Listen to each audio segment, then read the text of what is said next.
wind up doing is exactly what you should be doing. And I have not behaved one single day of my life. Not one day of my life have I behaved, and I am fine. I need your help. I can't tell you what it is. You can never ask me about it later, and we're going to hurt some people.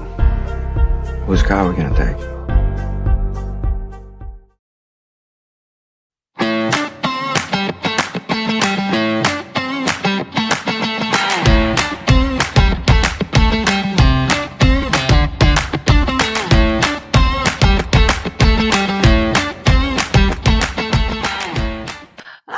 Thank you for joining us on this day before Thanksgiving show. I am Nikki Medoro. This is the Nikki Medoro Show, noon to 2, every day, Monday through Friday, right here on our new home on YouTube. Let's click that thumbs up button if you're new to the show. This is something we like to do at the beginning and throughout the whole entire show. If you're joining us a few minutes after, I know many of you slide right on over here from Mark Thompson's show, which is from 10 until noon. And don't forget, Chip Franklin has launched a new show this week, from 9 until 10. Now, don't search Chip Franklin.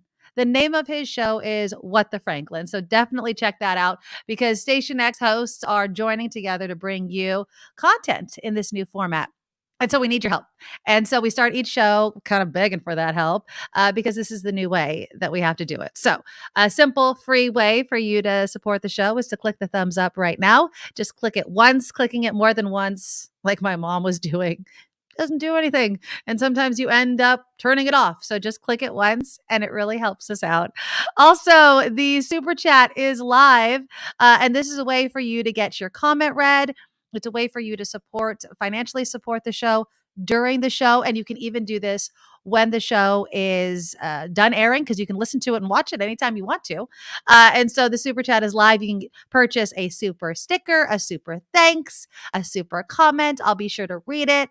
And I make sure that I give so much love throughout the show to the people that throw us some money. And one of our biggest supporters that has been supporting the show almost on a daily basis has been Andreas. And Andreas seems to always be one of the first to start us off in the live chat with the donations. Andreas, from myself to you, thank you, thank you, thank you. And again, I just really appreciate it. We need it. We need to keep the show going. I really, really want to do this every single day. Also, if you can, grab your family and friends' phone and make sure that they're subscribed to the show. I love that Mark says it, although I do hope that people that subscribe watch it every single day. You can always go back, especially during the holidays if you're in the car and listen to past shows. But just to subscribe to the show and have your friends and family do it makes a world of difference. So if all of you can get your family and friends to do that, that would be absolutely amazing.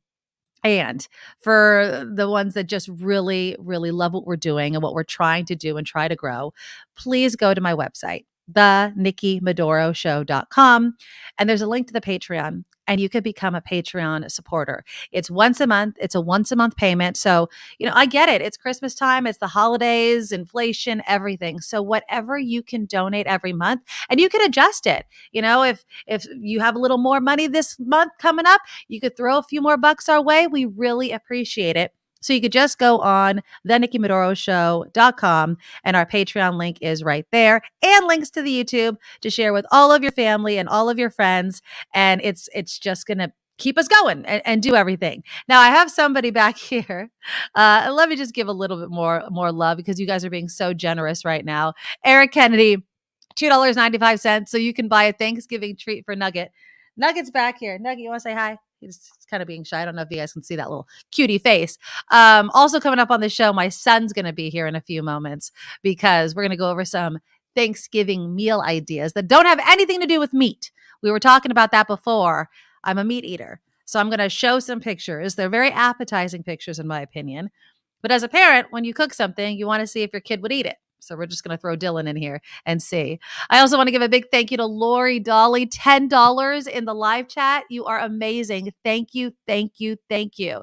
Eric, Lori, Andrea, starting the show off just pitch perfect. William with a $3 super sticker. I love you. Mwah. I promise kisses. Mwah. I love giving kisses to all of you. So let's get into it. And again, we also are going to have our exclusive founding sponsor, Steve Moskowitz, on in a few minutes. He is one of the main reasons we were even able to kick off this show. And he's the tax guy. Give him a call at 888 Tax Deal or MoskowitzLLP.com. So history was made in the Bay Area. Sheng Tao, Kim mentioned this during her news yesterday, but Sheng Tao is now mayor-elect Sheng Tao of Oakland. She was giving an interview to NBC Bay Area. I want to play you a little bit of sound from it. What I found interesting and I don't know a lot about Sheng Tao. I hope to get her on the show, just as we did with current mayor, Oakland Mayor Libby Schaaf. I don't know a lot about her. I don't live in Oakland, and so I'm not as, besides the news aspect of it all. But the more that I find out about her, she's very interesting. She has made history. But I want to play you the sound again. This was from NBC Bay Area. And she's talking about the fact that no, she never really thought that she was going to become mayor. And that's because she was on the track to become a lawyer. So here again is Sheng Tao talking to NBC Bay Area. I was headed to law school. That was my trajectory. But what happened was I couldn't afford to pay for my son's clothes during the very last year of my college career at UC Berkeley. And I took on an internship that paired me with Vice Mayor Rebecca Kaplan's office. So she was with Rebecca Kaplan's office and just got the bug for politics. Lauren Taylor, who Oakland Mayor Libby Schaaf actually endorsed, had to concede. And this is that whole ranked choice voting thing. He actually received more votes, but because of ranked choice, Sheng Tao won. And so here is Lauren Taylor conceding. While it hurts to admit it, I do not see a viable path to making up the 682 votes needed to alter the outcome of this election. I will not be leading a recount effort, but I do understand that others are exploring this option. Yeah, I mean, you can hear the emotion there. When you're talking about like less than 700 votes between you and becoming mayor of the city of Oakland, that's got to hurt. That really has to hurt. I like the fact that we're having candidates, even in close races, conceding.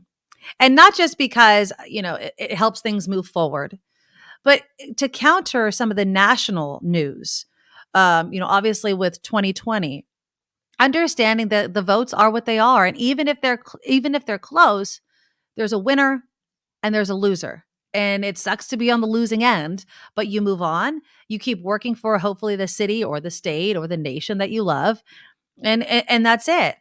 Okay, one more clip from Sheng Tao, the mayor-elect of the city of Oakland, talking about the support she's received from her family and the history that's been made, again, in an interview with NBC Bay Area.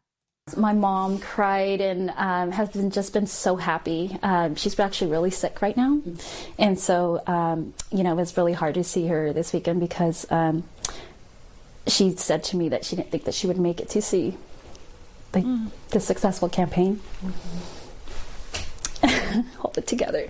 Tao is also Hmong, a group from Southeast Asia who fought with the U.S. CIA during the secret war in Laos and are credited with saving American lives. You get the support from the Hmong community, and you're absolutely right. I'm actually the first Hmong person ever to represent a big metropolitan city in the nation. We literally made history. They literally made history. Here's another thing that I like about Sheng Tao. She rents. She rents her home. I don't know if it's a house or an apartment, but she rents in the city of Oakland. Tell me that is not a perspective that you are going to love to have, especially from a mayor of a big city. When the mayor rents, they feel it.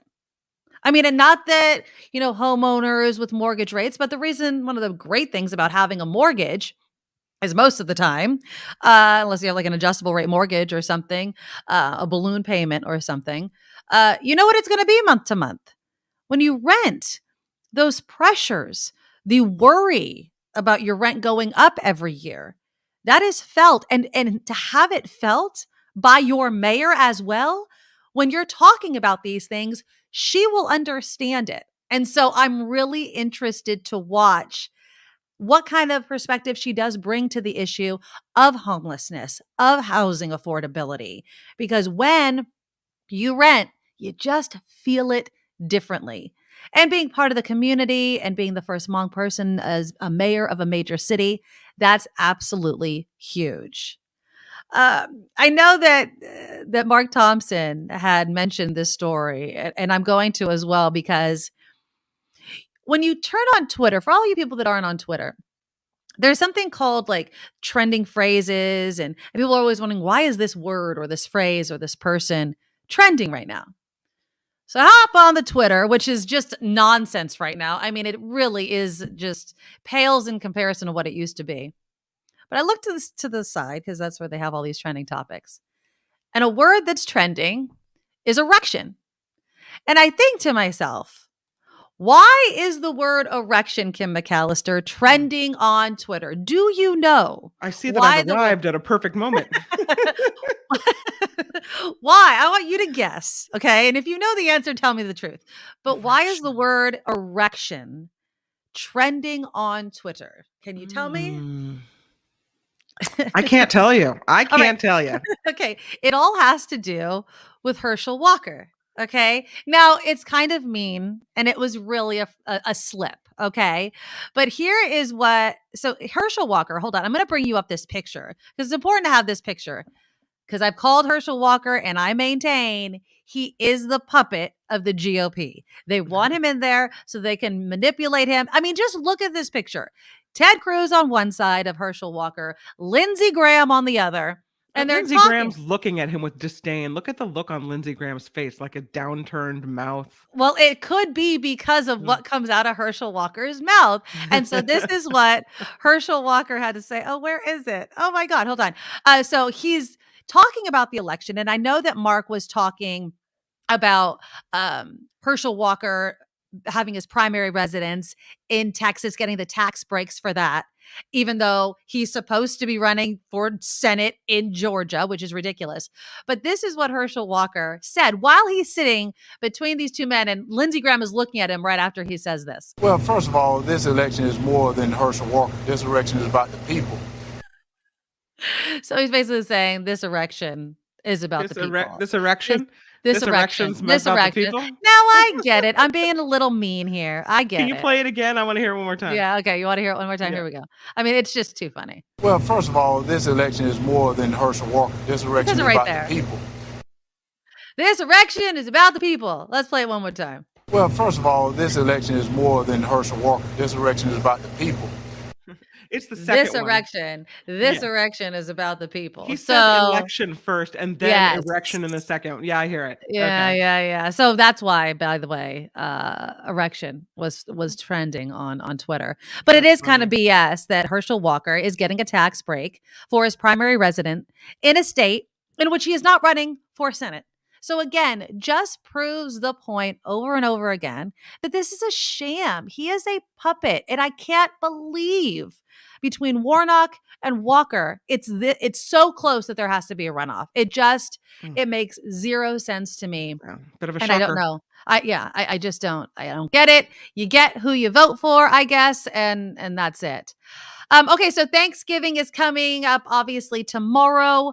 If you're trying to hit the roads right now, I know you probably have this in your news. Right now is not the time to drive. According to, I don't know, AAA or something, between 11 a.m. and 8 p.m. today is the worst time to drive. So unless you've already left or you plan to drive overnight to wherever you're going, you should just stay at home. I don't know. They're calling it the biggest travel day of the year.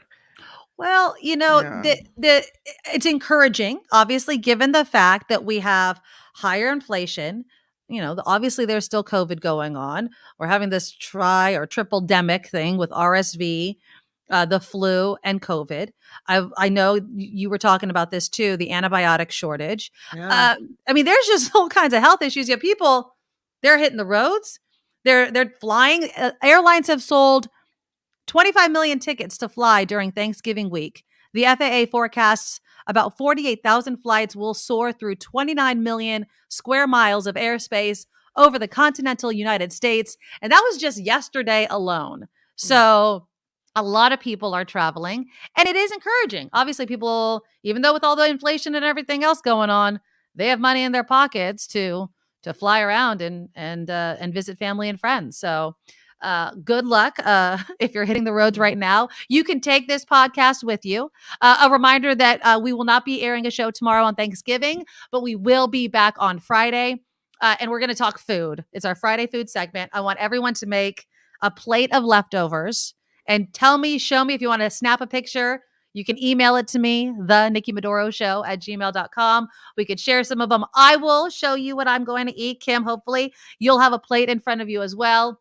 And we'll have kind of like a Nikki Medoro Show Friendsgiving going on. Oh, I like that. That'll be something fun. Yeah, we're having a Friendsgiving with my daughter's friends tonight at my house, which is something that was dropped on me at the last minute. But but that's really a great idea. I mean, it's not going to be turkey. I'm not doing any of that. I'm in charge. It's a potluck, which is great. The girls are all in charge because they're 13-year-olds and they're in charge. And so I'm just in charge of making chicken tenders and pasta. So that's all. And then obviously setting everything up and having all of these young ladies inside my home tonight, the night before Thanksgiving. It'll be fun though. I mean, with everything else going on, it's going to be nice to have some laughter inside the house. And again, though, if you're driving around, bring us. We're in a podcast form. You can also listen still and watch on YouTube, and we'll be there. Stores that will be open or closed. I'm finding, obviously Black Friday, they're going to be open, but tomorrow it was easier to find stores that were open. I mean, it was just basically all of them were closed. So CVS pharmacies, obviously pharmacies need to stay open because of the flu and everything going around. So CVS pharmacies will be remaining open. Let's see, Walgreens stores will be open. And then, of course, because people just can't seem to make it at home, Starbucks. Starbucks says many of their outlets will be open tomorrow and Friday, although the times will be adjusted. And so you need to check your local store hours. I used to work on Thanksgiving when I worked at Blockbuster Video in high school. For some reason, it was a very popular time to go to Blockbuster and rent a movie. And I remember working on Thanksgiving and it sucked because everything else, I remember where my Blockbuster was right next to a McDonald's. And I even think McDonald's was closed at some point when I was working. And I was like, even McDonald's is closed, people. Get your movies at home. But this was before streaming, right? And so now you don't need to go to the store or Blockbuster anymore to be able to do that. Starbucks, I guess people just really love their Starbucks, Kim, and they have to get it no matter Nugget. if it's Nugget showing us his face right now. It's very cute. I know. So Nugget, I'm gonna actually show you a picture in the next hour, but I'm gonna bring in another special guest right now. You want to come over here? So I don't know how many people have actually seen. I guess maybe at Station X you saw him. Okay, come on over here. This is my son Dylan. Can you see him? Dylan, there we go. Hi. Okay, so we're gonna play a little bit of a game as we talk about Thanksgiving. Okay, he hasn't seen any of these, so here, it's okay. They'll hear you. Okay, so This is Dylan. He's 11 years old. What are your favorite foods to eat, Dylan? Goldfish. Yes, goldfish. Now, if you had to make a Thanksgiving meal, what would be your favorite Thanksgiving meal? Turkey. You like turkey that much? All right. So describe a plate for me. What would you put on your plate? Turkey, ham. That's about it. No bread rolls? Oh, yeah, that too. Mashed potatoes? He doesn't like mashed potatoes. Yes, that is the right way, Nikki. Dylan. Nick, that is the right way to spell Dylan, by the way. He doesn't like rice. He doesn't like mashed potatoes. And neither of my children like cheese. Oh. So, putting cheese on broccoli or mashed potatoes or anything, that's a big no in our house. So what we're going to play right now is this game looking at items for Thanksgiving that have no meat in them. Okay. And I'm going to show you pictures, Dylan. And I want you to tell me if you would eat it. Okay. Just by, if I cooked this and I didn't tell you what it was, just looking at it, would you eat it? Let's start with this. Yeah. You would eat that. Okay, so this is a roasted portobello. Hold on, I want to bring up my list. So this is a roasted portobello mushroom, pecan, and chestnut Wellington. It's kind of a take on a beef Wellington, but instead of beef, it's mushrooms. Now, would you eat it? No. But if I But no, see, he might not have known that it wasn't meat. It might have tasted good. That's what before I'm you knew it hoping. was mushroom. So you can't tell them Exactly. ahead of You time. can't tell No. them. Okay, I'm going to show you another picture. You tell me if I don't tell you what it is, would you eat it? No. Why? What don't you like about it? Just the cheese. The cheese. I knew he was going going to say it. There. So this is lentil and pecan stuffed acorn squash. That looks pretty good, I Oh. think. How do you Yeah. put an acorn in a squash? It's an acorn squash is just the name of the squash because it has that kind of acorn shape. All right, how about this? No. Why? Carrot. Those are not carrots. I think those are cranberries. Pomegranate seeds. Pomegranate seeds. So this again is the stuffed, hold on. This is a stuffed delicata squash with broccolini. And there are carrots actually in it, but Yeah, those that's are what I was those are thinking. pomegranates. That might red actually ones. be good. I know. This one actually looks pretty good. Yeah. What about this one? Would you eat that? No. These are vegetable and bean pot pies with sweet potato crusts. Have I not found anything that looks appetizing to you, I guess? See, this is the problem about being a parent. How about this? Now, can you guess what that even is? I'm gonna say vegetarian roast beef. You see the you pain in the butt. So it is roast beef, but it's not meat. What do you think it is? Meatloaf? No, that's actually eggplant. Oh. Yeah, isn't that pretty interesting? I wouldn't have known that either, Dylan. I wouldn't either. Sorry. I had to Google it. Like even in the list, I was like, "What is that?" So, and then this is the last one. Would you eat this? Is it cauliflower? What the hell is that? Probably not. That is a whole roasted cauliflower with almond brown butter. So it's butter. He likes broccoli. Cauliflower You is can not his pretty much favorite. dip anything into that much butter. It's going to taste good. I love cauliflower. All right. So none of those? No. But you would do this one. If I put that in front of you, you would do it. I'd take a bite. All right. Well, as and a probably spit it out. Well, as a parent, Oh, any parent knows Dylan. that, you get a bite. At least that's. Well, say thank you to everybody. Thank you for showing up on my show. Say thanks. Thank you. Happy Love you. Thanksgiving, Dylan. All right. Bye. Bye. Bye. So that's Dylan, everybody. Yay. So yeah, Yay. I was really trying to find some other options because anybody out there, don't do this. Don't make something that takes all the time in the world, like that beef Wellington-esque type thing, and try it out on Thanksgiving. That's something that I would have to try beforehand before I'd even try to put it on the Thanksgiving plate. It's just, I know darn well my children, they're very basic. How about your kids? Are they adventurous with food?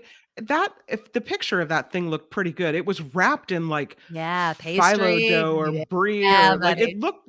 I mean, it's gonna taste good, even if you're not a fan of mushrooms. It's gonna taste good. That's what I'm You saying. know, So it's yeah, like dipping a cauliflower in butter. It was I to the would point eat that it that turns up. bright yellow and gets soaked in. It's gonna be good. It's good. But see, kids don't know that. Kids are always like, no. I'm like, no, you don't know what you're talking about.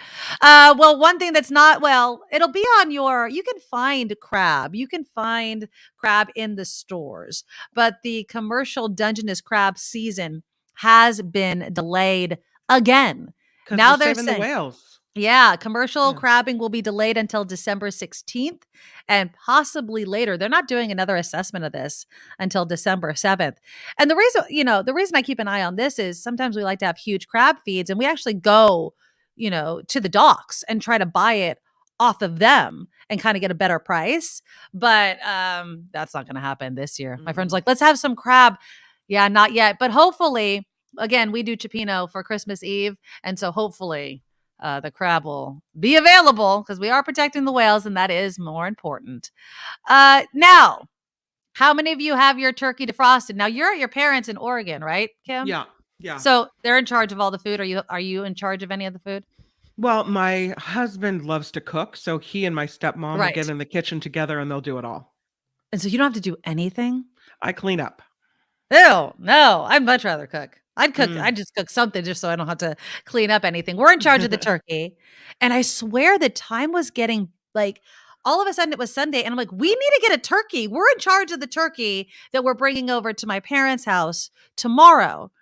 And it's funny because my husband wants to cook the turkey here and then bring it over to my parents' house, because a couple of times that we've been in charge of the turkey and made it there, it's taken a bit too long. And this was when my mother would drink and she's like, everybody's hungry. Where's the turkey? I'm like, you can't rush the turkey. But I found that there is actually a recipe for all you people that messed up and have not defrosted your turkey yet or haven't even purchased it yet. It's called Desperation Turkey. It's cooking the turkey from a frozen state. Okay? So I'm going to lay it on you.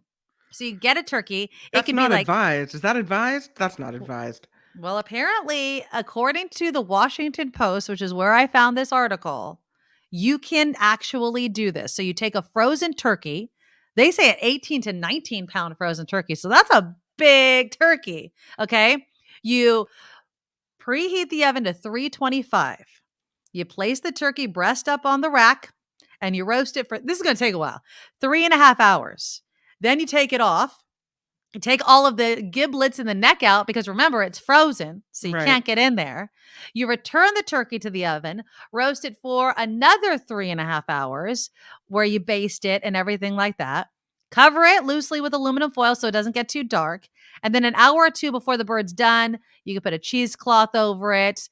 The turkey will, of course, be ready when the dark meat registers 175, but they say it works. Anybody in the chat ever tried to cook a frozen turkey or messed up? Anybody ever call the Butterball hotline? I would love, I won't actually do it, but I would love to be one of those Butterball hotline phone screeners and just listen to some of the nonsense that these people get themselves into. Yeah, mine is in brine. Ooh, Lisa. Yeah. I think my mom brined a turkey one time, or it came brined. She got one of those turkeys that was already like in the brine. Eric Kennedy, paper plates make great clean up great. I'm doing that tonight for my daughter's Friendsgiving. All paper plates, although we got cute ones. M. Oak, tip for turkey: break it down to parts, parse in a roaster for 1.5 hours. It's just a big chicken. That's true. I've never done that. Although I want to say 1 year, and I think this is when I was living in Sacramento, we just got like legs or something. We didn't get the whole turkey because there wasn't a lot of us. Oh yeah. And Mike, you're absolutely correct. Just never try to deep fry a frozen turkey. Oh, absolutely. Once that frozen turkey and all that water hits that boiling oil, whoosh, it's going to be, somebody's going to have, second-degree burns all over their body for that, and a fire will start. Frying a turkey, we've done it a couple times. We like to barbecue our turkey. And when I say we, I mean my husband, because he's in charge of doing all of that. Does he do that whole stick the can up the turkey's rear end thing? Oh, beer can chicken. We do beer can chicken a lot in our house. No. I don't think he's ever stuck a beer can up a turkey's butt, but I can ask him. I'm not quite sure that that's ever happened. All right. So Kim's going to do some news. Again, hit that thumbs up button if you can. Hello, Nuggie. Click the thumbs up. It really helps us out. The live chat is up. We're already getting a ton of donations. Thank you so much. I'll be giving some love to all of you right after Kim's news. We have a ton of stuff to still get to. We are going to talk more food, mashed potatoes. What's your favorite Thanksgiving dish? Also, we're going to figure out what Budweiser plans to do with all of that beer that they're not selling at the World Cup. And speaking of cups, a red Solo cup or cups has come to the rescue of the SFMTA. And I'll explain that also following Kim's news. Red Solo cup. Red. So I know I'd play the song. YouTube is no fun whatsoever. So that's all coming up right here on YouTube. Now, from around the world to up your street, the Nikki Medoro Show presents News Czar Kim McAllister. On the Nikki Medoro Show, this report sponsored by tax attorney Steve Moskowitz at tax deal. A suspect accused of killing 6 people at a Walmart in Virginia had multiple gun magazines on him and a handgun, that according to a tweet from the city of Chesapeake. The man was already dead by the time police arrived at the scene last night. The Federal Reserve is signaling the pace of interest rate hikes could soon slow down. That is based on minutes from the Fed's meeting earlier this month. Some Fed officials said slowing the pace of increase could reduce the rise of instability in the financial system. And shop owners, it looks like, are pretty thankful for predictions of strong sales this holiday season, with an expected 6 to 8% increase in shoppers over last year. The Florida Retail Federation president Scott Shalley says thanks to inflation, people are being picky this year and they're searching for the best deals. He says many will be returning to actual stores as online sales start flattening out just a little bit.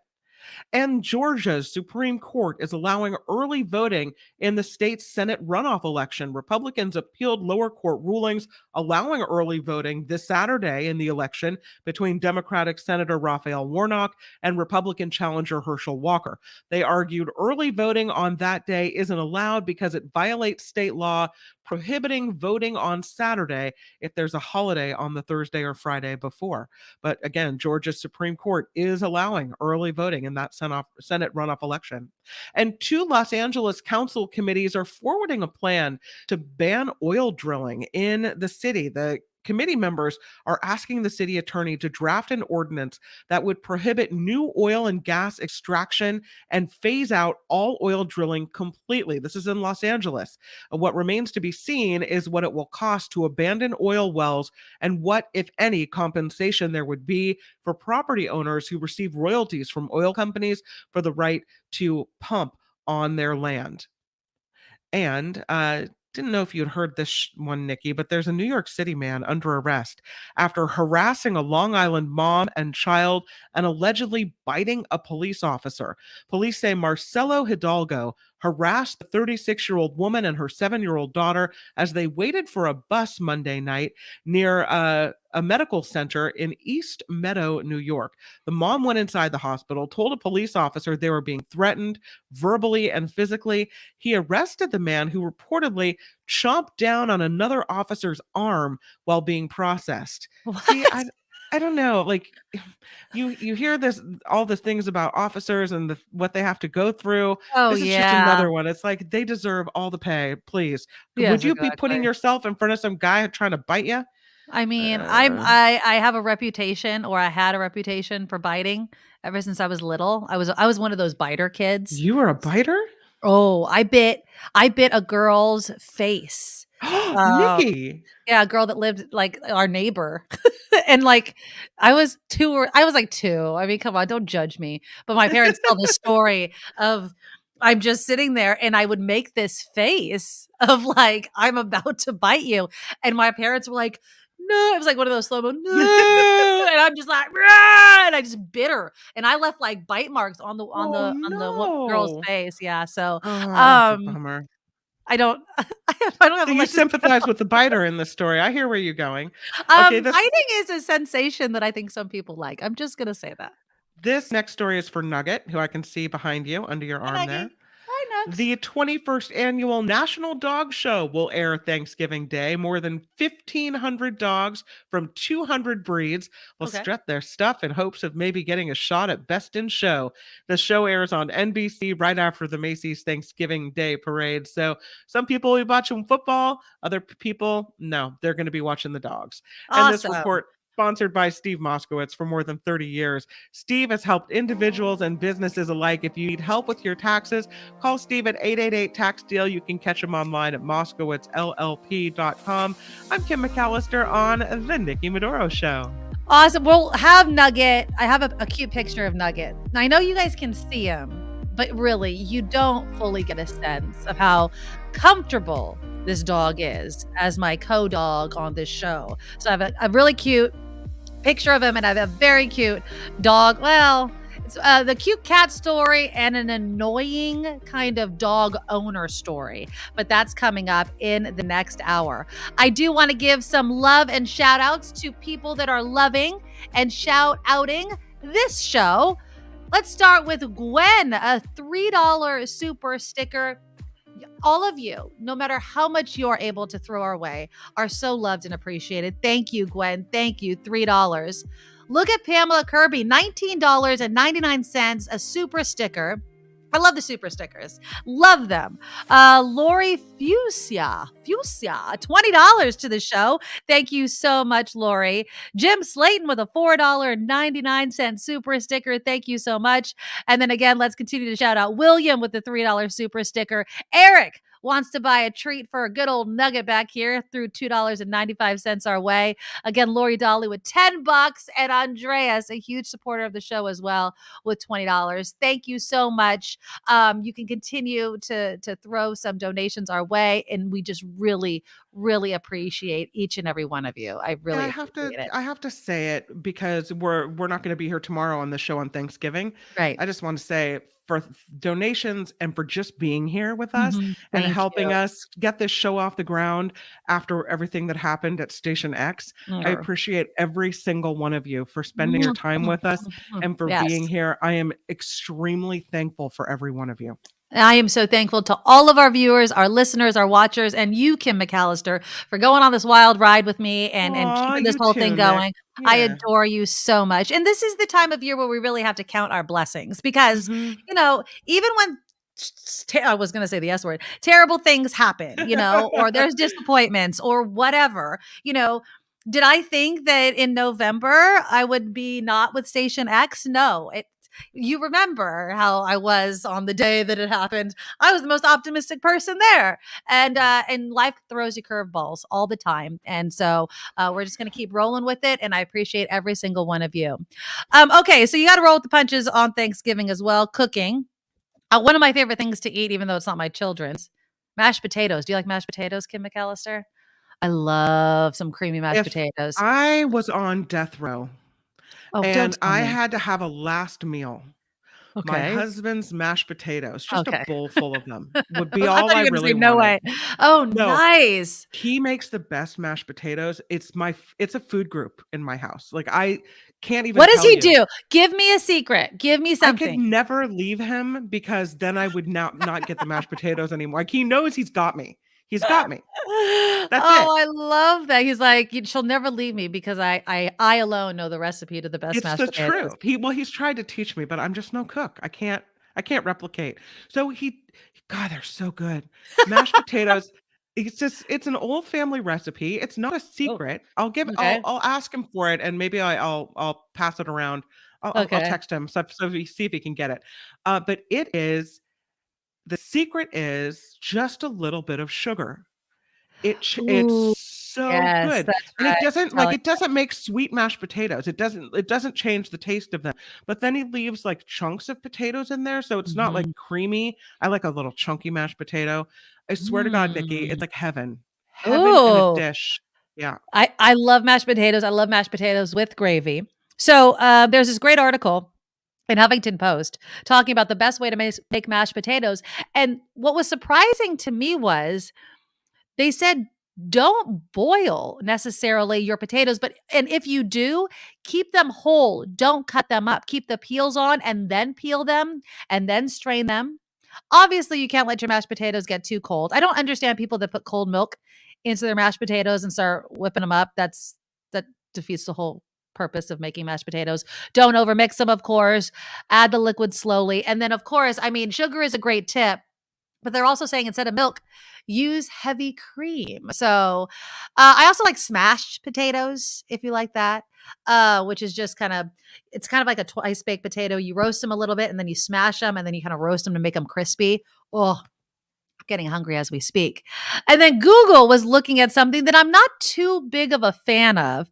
I do not and will not ever anymore, even though I don't like stuffing in the bird. Butthole bread is what a lot of people call it. It's wet, it's gross, and it's cooking inside a bird, and I don't like it. I like stovetop stuffing. That's what I like. If I'm going to have stuffing, I want it to be stovetop. But Google Analytics, and let me throw up the picture of it. I just had it.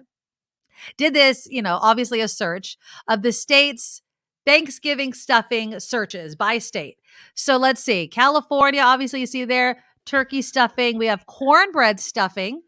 What? That is up in Oregon. Stuffing with apples. Italian sausage stuffing is good. Stuffing wrapped in bacon. That's in Nevada. I don't know how you wrap stuffing in bacon, but it sounds delicious. Stuffing with Greek yogurt. Ugh, no, thank you. I'm trying to find some weird ones. Jello Red stuffing. Jello stuffing. No. Oyster stuffing. Come No. on, people. No. Let's see. Country bread stuffing. Stuffing with raisins. No, I don't. I like raisins. They belong in certain things. Raisin bran, others in stuffing. No, thank you. What is that? Minnesota? I don't know what that is. Keto cauliflower stuffing? That's got to be a joke, right? Oh, please. It's getting too far with the keto stuff. Okay. I like cauliflower. That whole roasted cauliflower, I would go to town. Go to town on that. But if you're offering me stuffing, it better look like stovetop. And I don't mean to do a free commercial for them, but stovetop is delicious. Stovetop is I just prefer it. yummy. Those stuffings that are served that have looks like everything but the kitchen sink in there. We've got raisins and nuts and pomegranate seeds and God knows what's in there. Just makes me some stovetop stuffing out of the box. Put it in a bowl and I'm fine. Please. And that's the funny thing is people want to make their lives harder than it needs to be. Why pour over cookbooks looking for a unique stuffing recipe when people like stovetop? Just make the stovetop. Mike, my ex-mother-in-law used to make oyster stuffing and I just couldn't. So Mike, when I think oyster stuffing, I'm just thinking of a mound of oysters and like some bread chunks. I have to Google it. You're going to make me Google stuff, aren't you? Oyster stuffing. All right, let's see what this looks like. Oh, it does look like stuffing. Okay, so there's I just don't know why you have to add oysters into it. With slimy oysters in there? Mm. I mean, let me save this image so I can show you guys. I just don't understand why you would want to mess with something that was done perfectly by stovetop. I mean, and it's cheap. I mean, not that bread is that expensive, but it's cheap. You don't need to go all over the place to come up with it. Okay, so here is a picture of oyster stuffing. Here we go. I got it. Look at me doing everything at the exact same time. Here we go. This is oyster stuffing.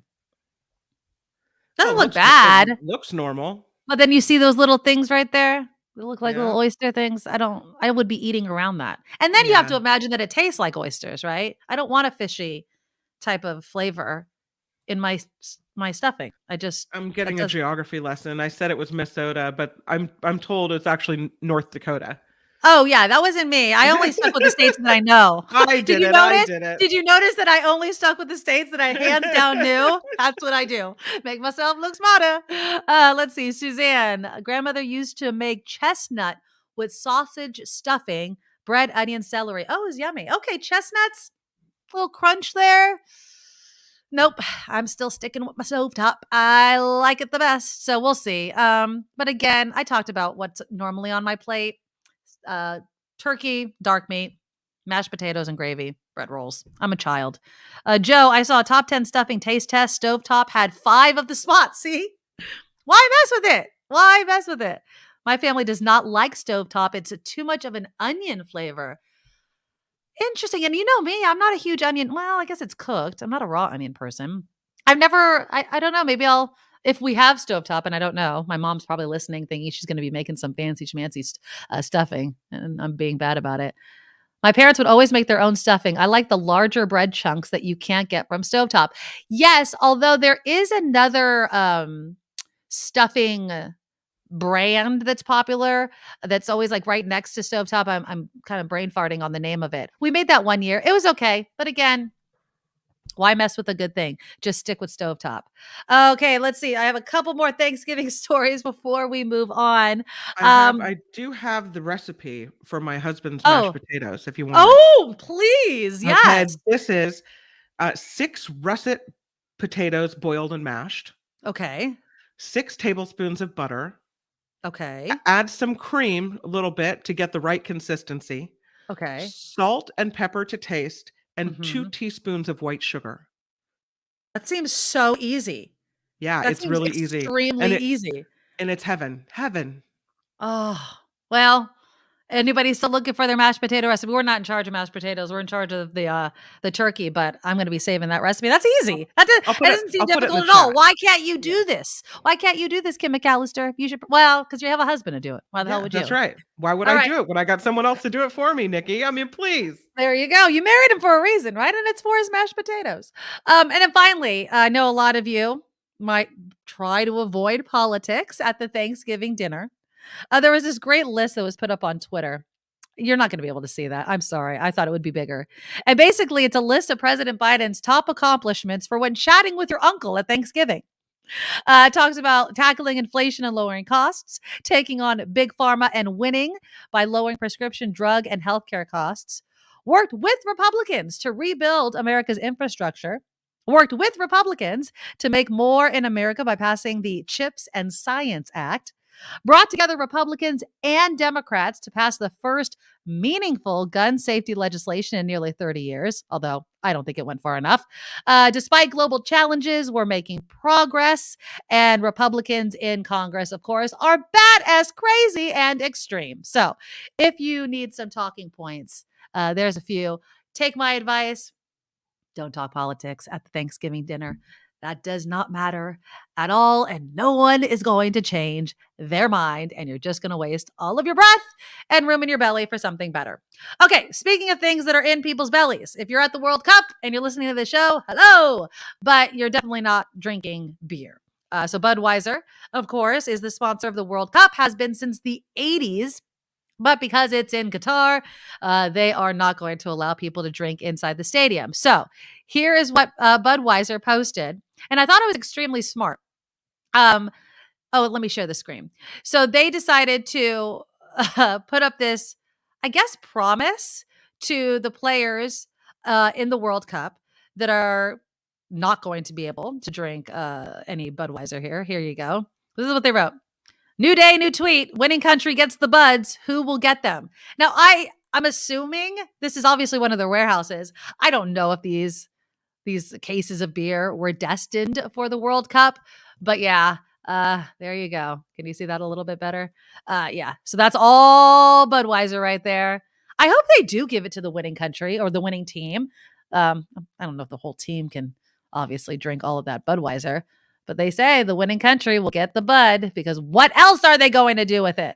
Now, if you put your Budweiser in, let's say, a red Solo cup, this is a really unique way of using a red Solo cup. Did I pull the picture? I hope I did. Oh, no, I'm going to share my screen.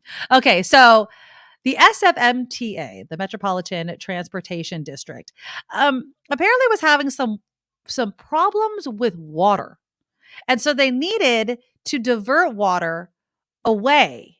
And so this is how they decided. They looked around and they thought to themselves, how can we fix this water problem? And here we go. So let me see if you could see this very well. Can you see that? Do you see it? See right there? There's a red Solo cup right there, right on the wall. Let me see if I can. It's diverting water. There it is. See? So apparently they were sticking these cups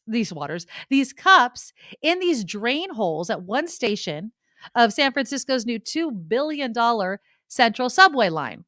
Now, they've since been removed, but not before. People were taking all kinds of photos and videos. Let's see if I could bring up one of the videos. Oh, here we go. Because it's funny to see a $2 billion project be fixed or have problems fixed with a red Solo cup. Here we go. It's like duct tape fixes everything, right? In this case, red Solo cup, we got it. I mean, it's kind of ingenious if you think about it. There you go. I mean, it works and it's cheap. I've got a ton of them in my backyard. So if it works, why not use red Solo cups? So I mean, it's not the most high class look, but hey, whatever. No, exactly. So apparently, according to this article, the MTA spokesperson says they were an interim solution to extend the drainage water past the wall, and they will be replaced by proper drain holes. They have already been removed. Now, water intrusion apparently is an ongoing issue for the subway system. Persistent leaks have actually delayed the opening. And then the spokesperson says, we're using the weekdays to continue critical operator training and finalizing any changes or construction fixes that need to occur for January's official opening. You know, it just goes to show you can spend so much money on a project and still need kind of fixes like this. Look at the Bay Bridge. Remember, they spent all that money on the damn Bay Bridge and he still needed a bra to hold the whole damn thing up. So I don't know what it is with some engineers, but that's a bit insane. But I just love the fact that, I love this one. That's a great ad for Solo. Yeah. Red Solo Cup. I'll fill you up. It's time to party. I think that's how it goes. If you're going to the Warriors game tonight, you're getting a kind of a sweet ass prize. Look at this. Look what you're getting. Hold on. I have all these pictures that I've been going through. Here you go. That's what you're going to get. It's a replica ring from the 2022 championship replica ring, and every single person in attendance, is getting that ring. It's not like the first 50 people. Every single person is getting. I mean, I'm sure it's not real gold. I mean, I'm sure it's plastic. I would assume. Some type of metal, or is it plastic? I would assume that it's not metal. I would assume that it's plastic, but it's still kind of cool that everyone's going to get one, right? It's fancy. I like it. I looked at tickets. Yeah, like $300 a tickets, I think, for the cheap seats. If you want courtside, it's like $9,000 or something. Maybe not that much, but it's a lot of money. Maybe it's more than that. I don't know. I can't imagine paying. I'd love to experience something like that, even though I'm not that into football, basketball. Football, I'd love to be on the 50-yard line, like right behind Jimmy G, just sitting and watching the whole game from that perspective. But I wouldn't pay that much for a basketball game. It looks like fun, though. Now they're into the football season. What do you think of Jimmy G? Are you liking him? I liked him before. I think people were just completely hating on him for no good reason. Did the same damn thing with Cap. I am a Niner fan through and through, but we are a fickle bunch. You know, you don't win something for us when we want you to. Look how far Jimmy G brought us, and yet we hated on him like he'd played zero role in any of the success of our team. I was literally just talking to my husband about this when we were watching the Cardinals game in Mexico on Monday. I'm like, we're so lucky. Can you imagine, honestly, Jimmy G, who was our first string quarterback, thinks he's getting traded, and I know no other team was picking him up. He did have the injuries and the surgery. But I'm sorry. It takes a lot as a person on a national stage to be like, okay, I'll play second string to the position that I was first string of. Mm-hmm. And then step up because the guy that we put in there gets a horrific injury. Now, I'm not hating on Trey Lance, but it sucks about your ankle. If we didn't have Jimmy G, our season would have been over. And he saved us. And I bet you dollars to donuts, if he doesn't bring us the ring, they'll still be critics of him. And it's completely unfair. It's so unfair. But what do you think will be the result if the championship game is once again in the sights of the 49ers? Does he get rewarded with more respect next season? I would hope so. Or does he just get kicked to the curb as they plan to do this season? Like, I have no idea what they're going to do next season. If we go, I mean, we're at the top of our division. I am almost sure after that Cardinals win, we are at the top of our division. So we're at the top of our division. We could totally make it all the way. I mean, I don't want to jinx us or anything, but I'm a Niner fan, so we're going all the way.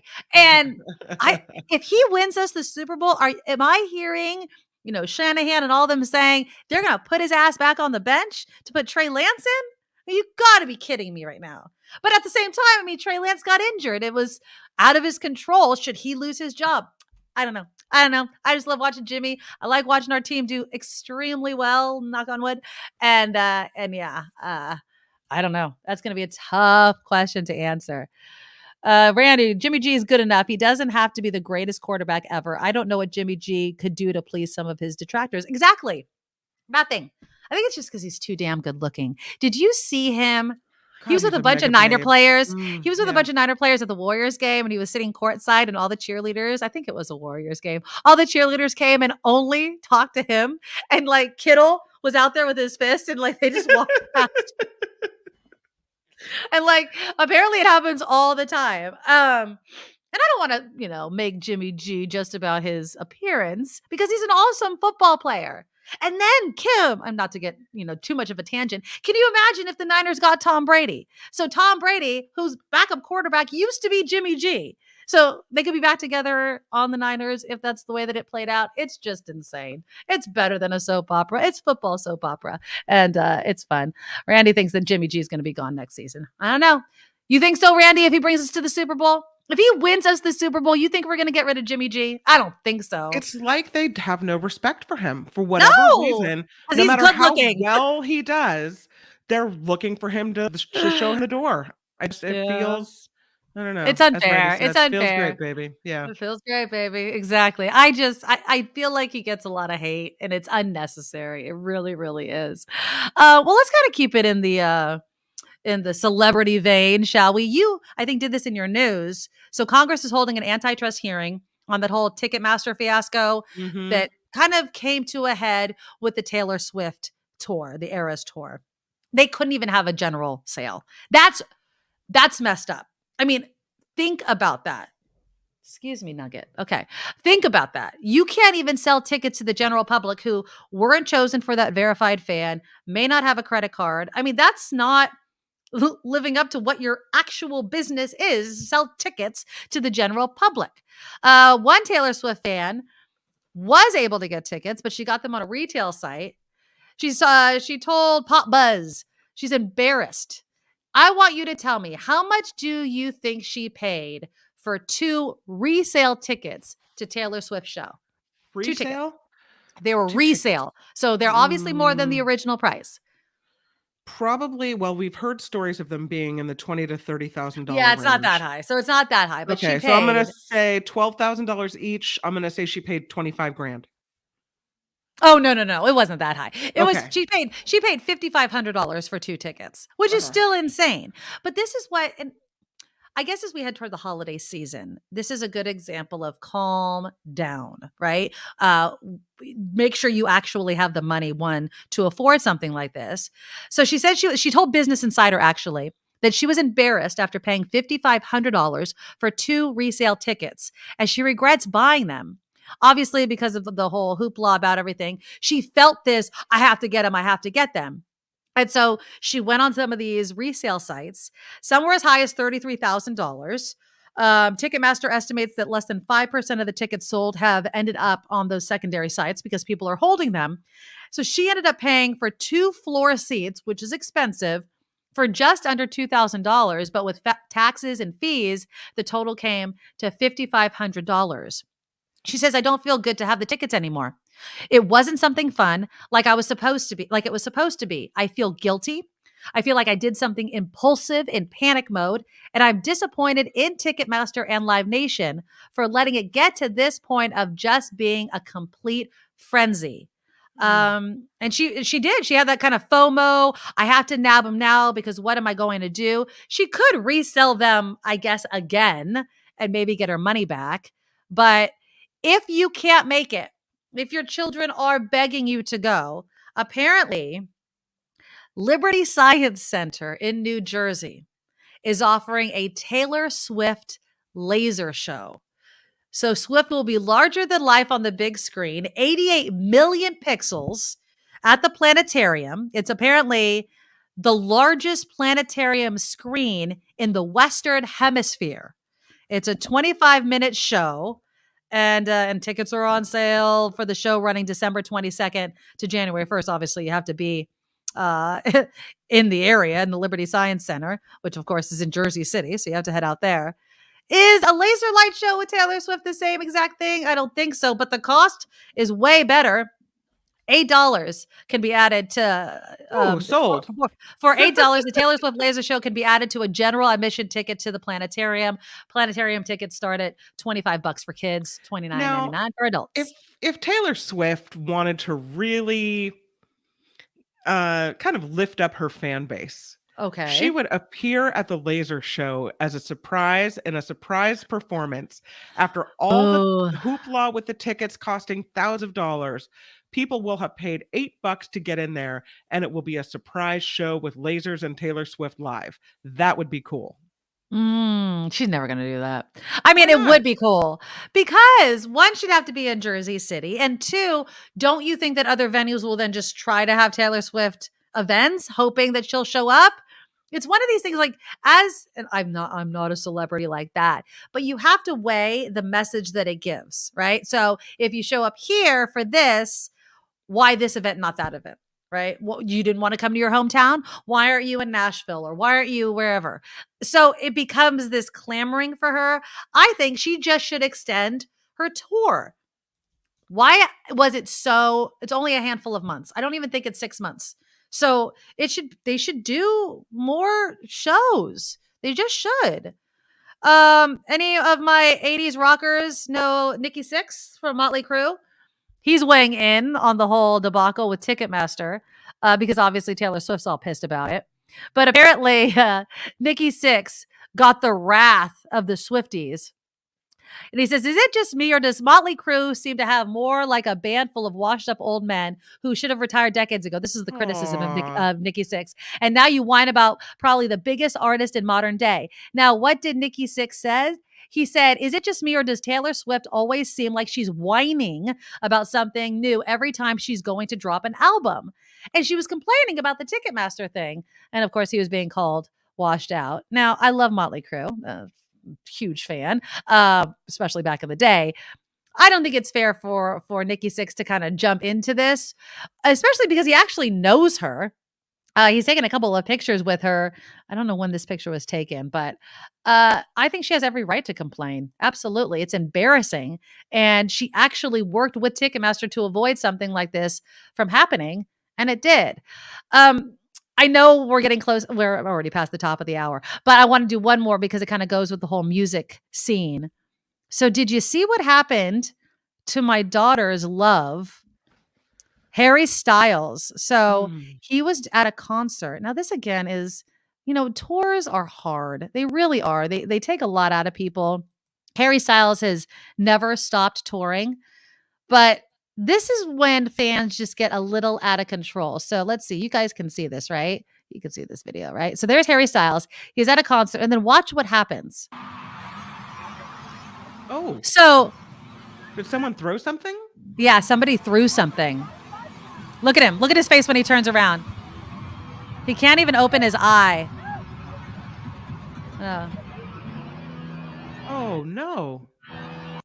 So apparently somebody threw Skittles at him on stage. Now, Harry Styles is very LGBTQ friendly and, wants to obviously support that. And people are looking at the rainbow from Skittles and were, I guess, trying to show their love to Harry Styles by throwing Skittles on stage. But Skittles wasn't having it. They tweeted this out: protect the rainbow, taste the rainbow. Protect your eyes from Skittles by eating them, not throwing them. Skittles actually took out a full page ad in the LA Times with this message to all the people that are going to concerts like Harry Styles. Do not throw things. Somebody was throwing something at Lady Gaga that I think she actually puts up a clear screen in front of them. So, well, I guess you kind of have to. People can't be trusted. You're out there. God knows what people are going to be throwing at you. Exactly. Horrible. It's awful. It's awful. It's awful. It's awful. So if you're going to have a good time and you're going to pay good money to go see some of your favorite artists, don't be a moron and don't throw things up there. All right. We're going to do some news. We're going to get into a bunch of other things. I want to get to this University of Florida football player. Oh my God. Kind of with music as well. A kid loses his full ride scholarship. And why? Because he sang some rap lyrics. So you tell me, was it too far or should the kid have known better? We'll have that, but first, some news. Now, from around the world to up your street, the Nikki Medoro Show presents News Czar Kim McAllister. And this report sponsored by tax attorney Steve Moskowitz at 888 Tax Deal. The Justice Department is reportedly seeking to question former Vice President Mike Pence as part of its criminal investigation into the former President Trump's efforts to overturn the results of the 2020 election. The New York Times reports Pence is considering the DOJ's request.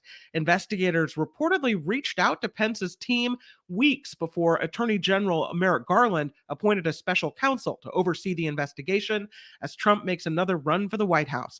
Pence has not been subpoenaed, and discussions are said to be in their early stages. If possible, Trump could block Pence's testimony by invoking executive privilege. The TSA is seeing a rise in firearms, mostly loaded, at security checkpoints. The Transportation Security Administration says close to 88% of the more than 5,800 firearms stopped this year were loaded. It is legal to travel with a firearm, but only if it's declared beforehand. Top reasons that agents here at security checkpoints? I forgot. What? How do you forget? The most common way to end a pregnancy in the United States. That would be the abortion pill. The new CDC report finds 51% of abortions in 2020 happened using the pill on or before the 9th week of pregnancy. That's 51% of abortions. Since the Supreme Court overturned Roe v. Wade in June, 12 states have outlawed abortion, but banning the pill has been more difficult because it's become easier to get. Measles, an imminent threat all over the world. That according to a new report from CDC and the WHO, saying despite the 97% effective vaccine that's been available for decades, many children missed their shots during the pandemic. So close to 40 million children last year alone missed a dose of the measles vaccine, and it's become a problem. Google is the next high-tech company planning to cut back. Google set to lay off 6% of its workforce. That's about 10,000 people. The focus will be on workers that managers consider to be underperforming. The search engine giant putting a new performance management system in place. Some say it could be a way for the company to avoid paying employees bonuses and stock grants. And in California, northern part of California, the Granite Hills girls soccer team forfeited its match against Miramonte last week because Miramonte has a transgendered player on the team. Joseph Galesis, who is goalie for Miramonte, was gender assigned a female at birth, but started transitioning to become a male at the start of this year. Coaches from Granite Hills raised concerns prior to the game, and with Miramonte leading 1-0 at halftime, Granite Hills said, we're going to forfeit this game. Gal said there have been no issues with him playing for a girls' team until this particular game. Might be the first of many that we see in this kind of situation. And I don't know if you've been following this, Nikki, but there's all kinds of speculation and conspiracy theories regarding the death of Bruce Lee 5 decades after he died. Yes. I was going to bring this up later on. I'm glad you're talking about it. Now there's a new research paper that says he didn't die from brain swelling. This new study published in the Clinical Kidney Journal, it's by a group of kidney specialists in Spain, and they're proposing the martial arts icon died from drinking too much water. The study says Lee had multiple risk factors for a condition that may have caused his kidneys to be unable to excrete excess water. Lee's sudden death, of course, the center of much speculation through the years since he's died. Some fans think that the 32-year-old was assassinated. A 2018 book suggested he died from heat exhaustion, and now this group of kidney specialists in Spain say he died from drinking too much water. Yeah, they were saying that he might have had something called something wrong with his kidneys. So even though he might not have been drinking a lot of water, because his kidneys were not able to handle even normal amounts, that could have killed him. So it's not as if he was, remember that radio stunt that happened a decade ago or whatever, where they were purposely drinking a ton of water. In his case, they're hypothesizing that his kidneys couldn't handle really any liquid. And so, that's crazy. When you have, deaths like that are so shocking. He was young. He was only 32 years old when he died. And I mean, we used to watch Bruce Lee a lot when we were kids, and it's just crazy. Yeah, it's interesting. I wonder if they'll really be able to confirm that or not. This report sponsored by tax attorney Steve Moskowitz for more than 30 years. Steve has put his tax knowledge to work for individuals and businesses. If you need help with your taxes, you can give Steve a call, 888-TAX-STEAL, or you can reach him on the web, moskowitzllp.com. And Steve Moskowitz, if you're listening, we're very thankful for you. I'm Kim McAllister on The Nikki Medoro Show.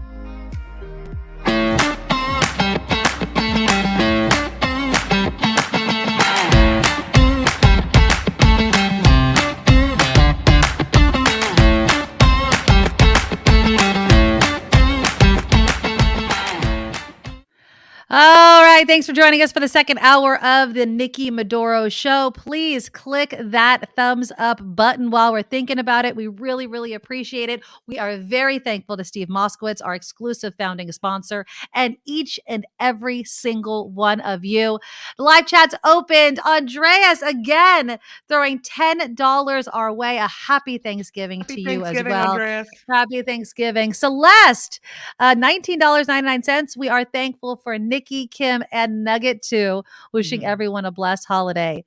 James Buchanan, $9.99. Thank you, thank you, thank you. Also, Gwen coming in with a $3 super sticker. We appreciate all of you, and we'll give more shout outs throughout the show right here on the YouTube.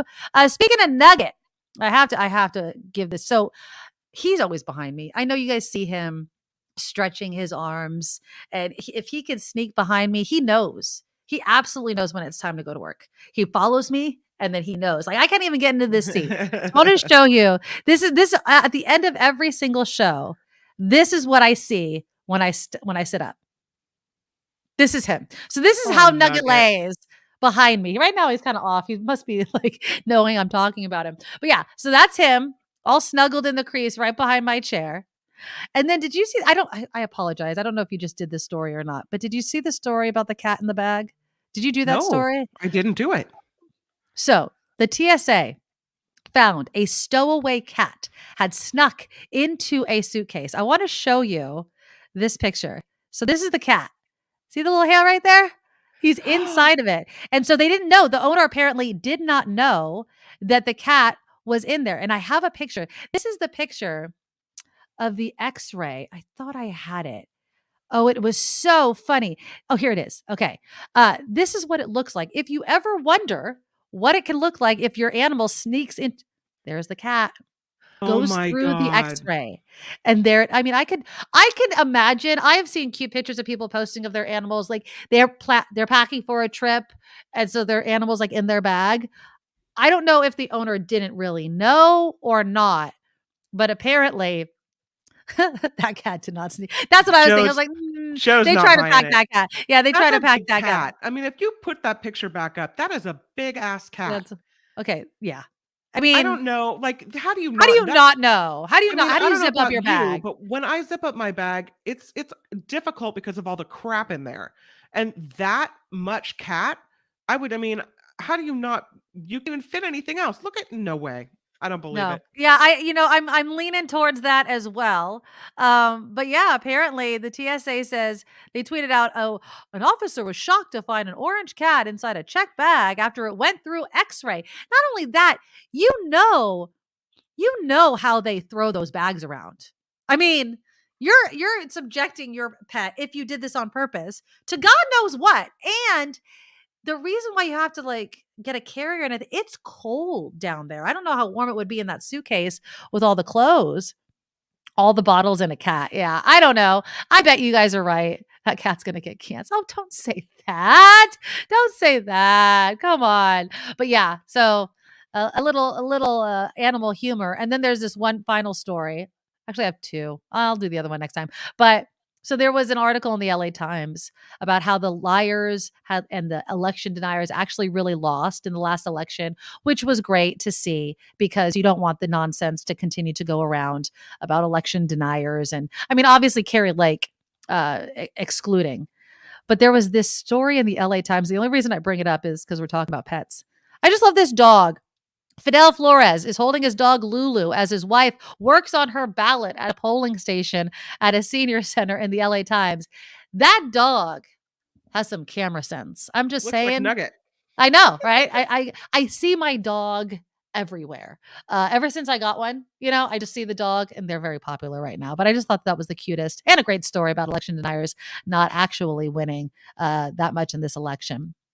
Well, somebody that did lose and lose big is this University of Florida football player. His name is Marcus Stokes. He had a full scholarship to the University of Florida. He went to Nice High School. He was the quarterback. And apparently he went on, I think it was TikTok, and he was rapping with a song. And this is what he said. I'm not going to play it for you. all he says in the clip that I was able to find on Twitter, he says, "Welcome back, N-word." But he says the N-word, okay? This is a college ball player? Yeah, well, he's in football, but he was supposed to go to the University of Florida. He had a scholarship to go there. They have revoked his scholarship. Um, what do you think? So again, the clip that he said, and this is what he said, "Welcome back, N-word." But he said the N-word, okay? Do you think that's worthy of getting a football scholarship revoked? With everything else staying true, apparently he has the grades, he's a good football player, everything else, 3 words. Welcome back, N-word, and he says the N-word. Do you think that the punishment was harsh? So I have a question for you, and I know some people will say this doesn't matter, but I think to a lot of people it does. Was the young man an African American man? No, he's a white guy. It matters. That matters, and the answer is nope. You got to go. Really? You Yep. think so? Okay, You so he's don't- apologized. If you're a white person that doesn't know by now that we don't say that word, then I don't know where you've been living or what is happening, but you're clearly a dumbass and you don't deserve to go to college. Bye-bye. Yeah, so this is what he said. He posted this on his social media. I was in my car listening to rap music, rapping along to the words, and posted a video of it on social media. I deeply apologize for the words in the song that I chose to say. It was hurtful and offensive to many people, and I regret that. I fully accept the consequences for my actions, and I respect the University of Florida's decision to withdraw my scholarship offer to play football. My intention was never to hurt anybody, and I recognize that even when going along with the song, my words still carry a lot of weight. I strive to be better and to become the best version of myself, both on and off the field. I know that learning from my mistakes is a first important step.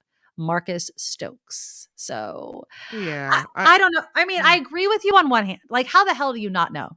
Right? How do you not know that you're not supposed to say that word as a white person? On the other, you are now completely changing the trajectory of a kid. I mean, I don't know if he's Right. 18 yet, of a kid's Yeah. life over 3 words. Now, was there another way, or do you think that nope, once you say the word, there's no coming back from it? If we allow you to have the scholarship, it's kind of green lighting using that word, and he won't really learn anything. I mean, So that's my kind of someone who is on the football team, or I would even say a cheerleader for representing a school, knows that they have to maintain that school's reputation. They are representing that school. And so when you are at the University of Florida, you are on the football team there, you are representing that school. And so your words are not just your own. And I think he should have known that as a football player in high school. You know, your coach teaches you these things. And so Yeah. you should know better. I feel bad for him for not getting a scholarship anymore and for making a stupid mistake. Maybe someone else will offer him a scholarship to give him a second chance and that he can come back from that. But I mean, what a bonehead. Yeah, and I mean, and he did it to himself again. And somebody was just Jr. was bringing this up. In the current political climate, not smart. Wonder how many missed educational and career opportunities have been thwarted by ill-conceived social media posts. That's what we have to get into our kids' minds now. At this point, neither of my kids are scholarship bound, like with the sports or something like that. But if I had a kid that had a full scholarship, shoot, I'd take their phone away. I'd be like, don't be an idiot. You could think that it's lighthearted and nobody's going to see it. You could think that you're just rapping with a song. But it does beg the question, why do you have to say the word? I mean, that bothers me. It's like, even like there's the Kanye West song Gold Digger. I don't know a lot of Kanye West songs, but I know that one, right? And they uses the N-word a lot, like in the chorus. And I don't ever say it. And I don't even say it when I'm by myself. So if it's coming out of his mouth that easily, it makes you wonder how easily it's coming out when he's not rapping, right? Every white person knows that is a word we don't go near. Yes. We don't go near it. And so either he's a racist or he got feeling too cool for school and feeling too big in his britches and thought I'm just the coolest kid ever. And so, here I am with my music and no one can touch me. Right. So one of those two things, while either one, either way, he learned a huge lesson there. And maybe he can come back from it, and maybe he, I He don't know, can't. Yeah. start talking to people about it. But I feel like, especially now with social media and video of that thing that will never go away. Oh, what a mistake. Yeah. There was another mistake that was made on ESPN. And, and I get that sometimes people just are joking around and you don't really mean what how it comes across. Well, apparently, Ben Watson and ESPN co-analyst Peter Burns were on the halftime show. This was on the SEC network. And they were having some sort of conversation where Burns made a joke about Watson being the only on-air personality wearing a light suit while himself and other crew members wore darker tones. So they were laughing about it. And so Watson said, as long as I get a text from my wife that says I look good, he's like, send me the text, baby. Send me the text. And then Burns chimed in, that's not the text she sent me. Oh. They go into a commercial break. And I guess when they came out, everyone seemed a lot more tense. Well, apologies were given. And I mean, what do you think that, so for instance, Kim, if I had made kind of the same innuendo type joke about your husband, I would have thought you were hilarious. I mean, obviously that would have been super funny, and I would have there wouldn't have been any tension. It would have just been funny. Yeah. So I would have been like, Burns, oh, burn. I would have laughed. Yeah. well, Peter Burns, I guess, wanted to apologize. He says, while it was a joke, the truth is I crossed the line. You should never joke about family. So I owe a public apology to Ben and Kristen 100%. Ben Watson could not have handled it better with his humor in class.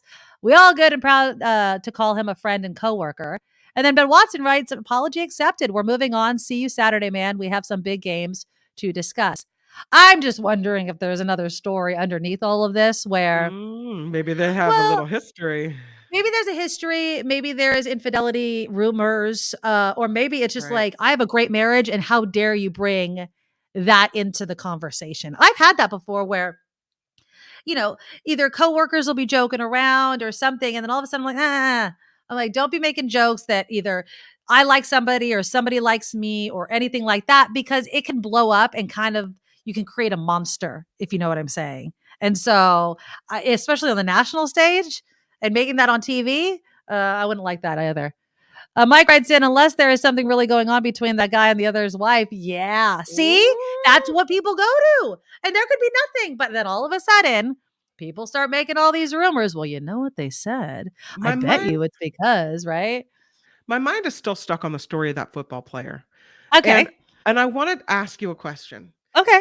I asked you the race of the player. Right. And then moved on from there. But what if you had said the player was African American? Nobody would care. If you had said that, I think the University of Florida should care because he's still representing them, and they should have admonished him for that. No. But what's interesting is I don't think they should have taken away his scholarship for that, because I feel like African Americans now own that word. It was used against them for so long. They've reclaimed it. They do what they want with it. And white people really have nothing to say about that. It would have never made the news. But it would have never made the news. If a black person, football scholarship, celebrity, if they're black and they say that word, it is not news ever. But is that, am I thinking right about that? I mean, is it kind of, I don't know. You have two different punishments for two different races of people. It's not wrong when black people say it, though. Well, see, I mean, I might not like to hear it, no matter where it's coming from. Right, but are you offended? I feel like I have no right to be offended if someone of color uses that word. Right. Whereas if a white person uses that word, we all know that's wrong. Yes. So. Yeah, it is a double standard. Calvin Wong, that's the word I was searching for. Is it a double standard? Yeah. And is that double standard okay? Do we accept that? Is that the one place where the double standard fits and we accept that there's a double standard and we just move on from it? Or is a double standard never right? If it should be wrong no matter who says it.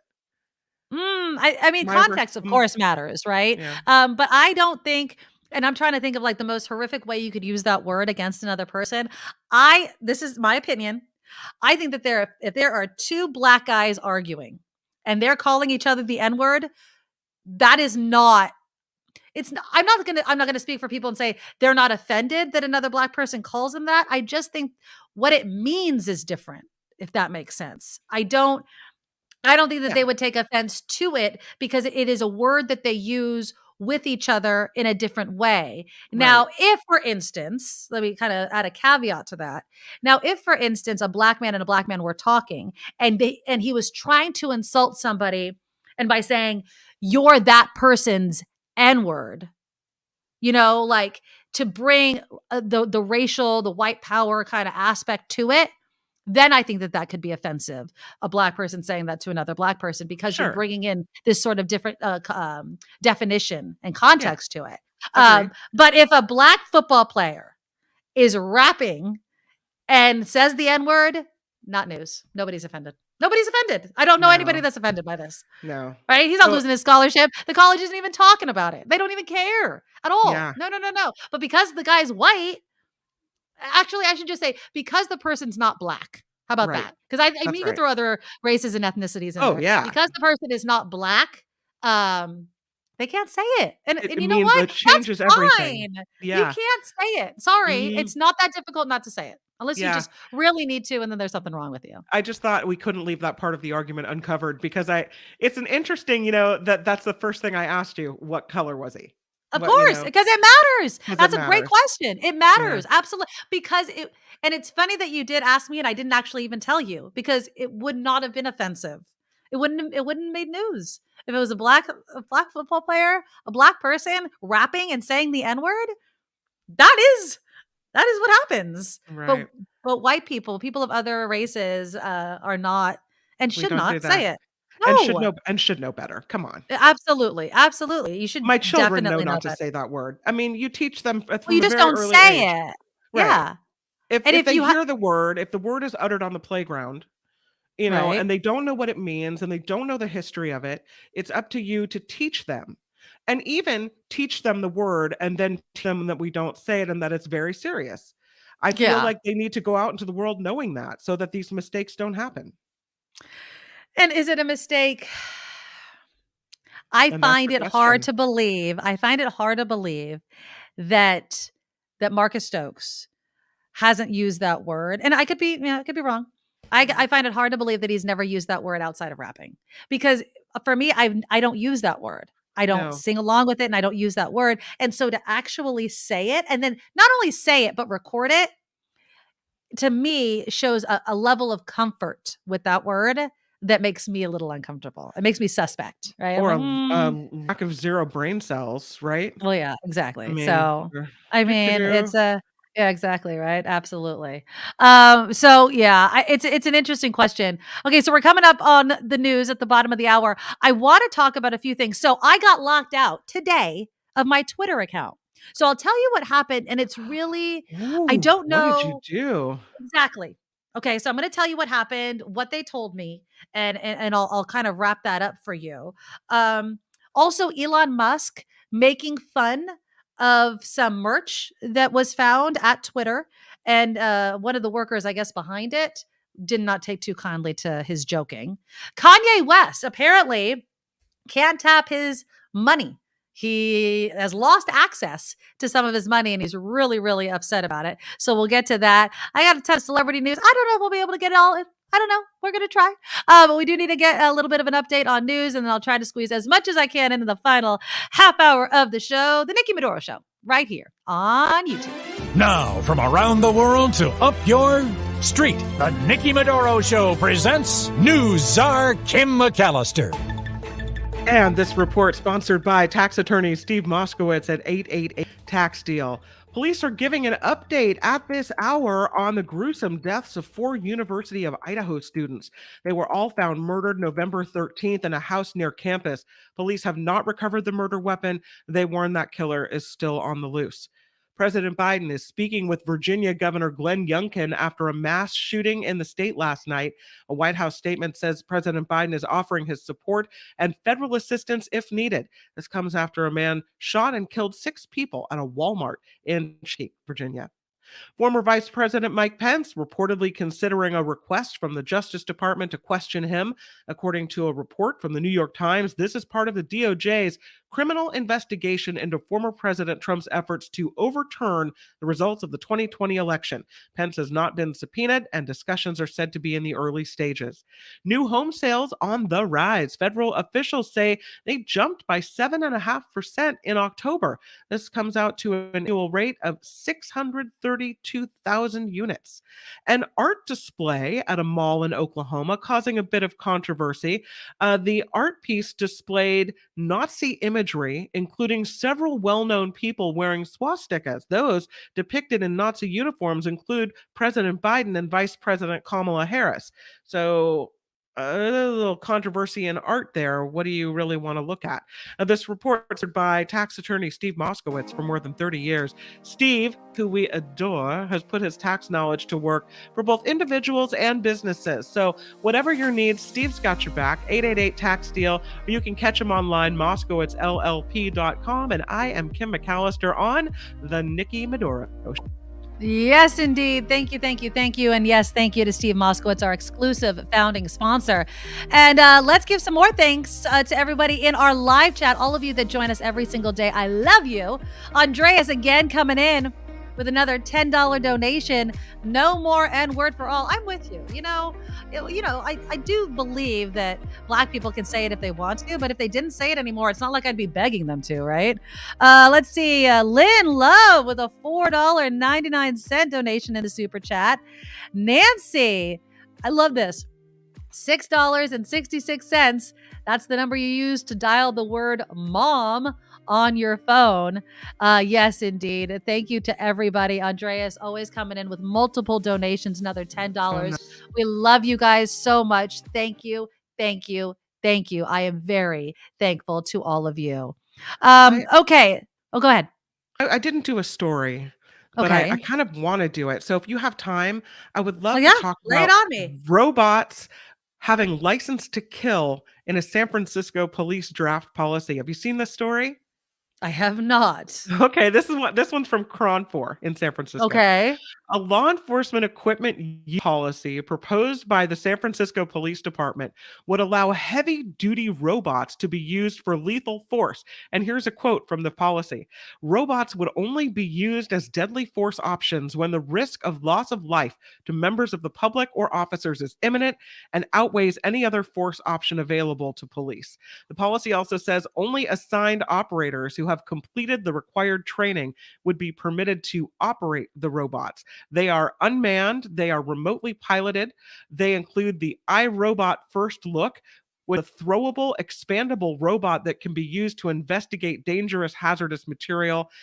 They allow operations where other robots can't fit or maneuver. They climb obstacles, overcome curbs, turn in their place, when they can flip themselves back over. There's 17 of them that SFPD has. They got them before January of last year. There are other types of robots that they have as well. Some can lift 65 pounds. Some can lift 85 pounds. Anyway, there's a picture. So the robot would be allowed to kill you if there was no other option. Does this anyone getting RoboCop vibes over here? I mean, I am remember totally that movie? Getting that. Like, what something goes wrong? Like what? I don't know. Yeah, like robots are killing you. That's where it went wrong. No. I mean, obviously there's a person operate robot. So someone's at a screen somewhere, just like drone missile fires in the Middle East or wherever they've been used. So there's people behind it, but still the whole thing sounds creepy. Well, I would hope there's people behind it. I don't want to leave it up to the AI or the robot how it's feeling, right? And there has to be. No. Until the robots take over. Yeah, Cindy says, are the robots hackable, right? Yeah, it's a good point. Turns it on what if it turns on the police officers or it turns on all the innocent bystanders that you were using the robot to protect? But what's the difference? Let me ask you, what's the difference between this and drones? Drone strikes. I mean, it's kind of the same thing. It really is. It's just that it's being used against Americans instead of against, foreign enemies. Right. But I mean, it's kind of this disconnect. And does that make it easier to kill people when you take away the more distance? You know what I'm saying? Like, if you have to kill somebody with your bare hands, like your literal hands, that's one thing. And then you have like a knife, and then you have a gun, and now all of a sudden you have a drone or a robot. It's like the human aspect of killing is getting more and more separated. And so I feel like it would become easier and desensitize us much more quickly to the act of killing another human being and make it easier to make that decision. I'm going to make a different argument, and I Okay. don't know if I believe it, so bear with me for a minute. Okay. But if you're an officer and you're looking in the whites of the eyes of a guy holding a gun or a knife on you, a person, I should say, right? And you hire because your safety is in jeopardy, that would be different if it was a robot, right? Maybe more negotiation could happen because no one's really in danger at that point, right? You're in a van somewhere controlling the robot. If the person fires at the bot, it's a lot different firing at a human being. Of course. So perhaps one could argue there would be less of a loss of life because there would be no imminent danger to the other person, on the other side of the gun. Well, yes, that's the argument that they're making why they want it, of course. Is like, if we could send the robot in, it's just like, the when you defuse the bomb, right? You could send a little robot in and it does it because if it explodes, you're just out the hardware and you're not out a human being. But this is a very slippery slope. And again, the decision making of somebody that doesn't actually have to, even though they're working the robot, but doesn't actually have to look into the white of the eyes of somebody, I feel like makes it too easy. And the nuance of using deadly force, right? I saw Mark Thompson, or John actually was texting in. What is the operator? What if the operator claims a malfunction when there's excessive use of force? Exactly. So when there's this separation again of a human being to the weapon that is used to kill another human being, there's going to be a lot of gray area, and there's going to be, and you're going to lose the nuance of, did the person start to ease their body a bit? Did they seem like they were right about to surrender? All of that can be lost when you're looking through a screen and you're not actually standing in front of the person. Right. Well, the city of Oakland apparently has opted not to allow robots to use lethal force, but the city of San Francisco, they're trying to get this use policy in place that would allow robots to indeed use lethal force. I would pee my pants if I saw this thing rolling my way. That's all I got to say.